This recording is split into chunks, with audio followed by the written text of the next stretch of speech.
The prison walls were cold and gray, a stark contrast to the warmth blooming in Maria's heart. Today was her wedding day. But instead of a grand church, she was in a visiting room, the heavy metal doors and watchful guards a constant reminder of her reality. She was marrying a prisoner.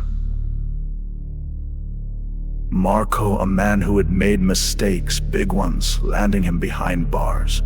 But Maria saw beyond the crime, beyond the rough exterior.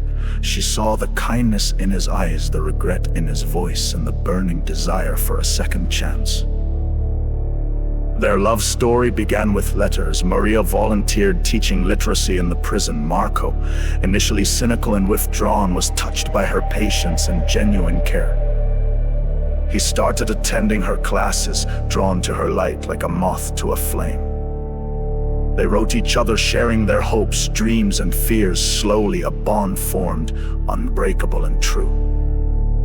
Marrying a prisoner wasn't easy. The prison authorities were hesitant. There were mountains of paperwork, endless background checks, and countless meetings. Maria refused to be discouraged. She wrote letters to the warden, attended parole board hearings, and even spoke to local news outlets, arguing for Marco's redemption and their right to love. She argued that love, even behind bars, could be a powerful force for change, that Marco, inspired by her unwavering belief in him, was working hard to better himself, taking vocational training and earning his GED. Finally, after months of tireless effort, she got the approval.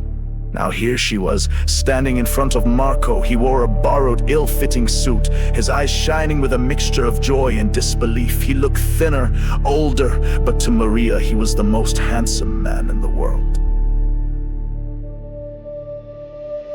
The prison chaplain, a kind, weary-looking man, began the ceremony. Maria's voice trembled slightly as she recited her vows, promising to love and cherish Marco in sickness and in health, for richer or for poorer, for as long as we both shall live. Marco's voice, usually gruff, was husky with emotion as he repeated his vows. He looked at Maria with such love and gratitude, it brought tears to her eyes. As they exchanged simple silver bands, all they were allowed, a hush fell over the room. Even the guards, hardened by years of witnessing the worst of humanity, seemed moved. The ceremony was short, practical, a quick kiss, a few whispered words of love, and then it was over. Maria had to leave. As she walked out, she turned back one last time. Marco stood there, framed by the cold metal bars, a smile on his face. He raised his hand in a silent goodbye. The reality of their situation hit Maria hard as she stepped outside into the bright sunlight. Their life together would be far from normal. Years of waiting lay ahead, but she also knew that something profound had shifted within those gray walls. A flicker of hope had been ignited, not just for Marco, but for the possibility of redemption, of love conquering even the most impossible odds. Marco used the wedding as a turning point.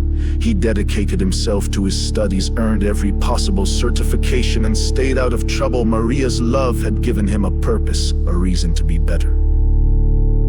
Years later, Marco walked out of those same prison gates. A free man, Maria was waiting for him, tears streaming down her face. They embraced, a long, tight hug that spoke volumes about their enduring love and the impossible dream they had made reality.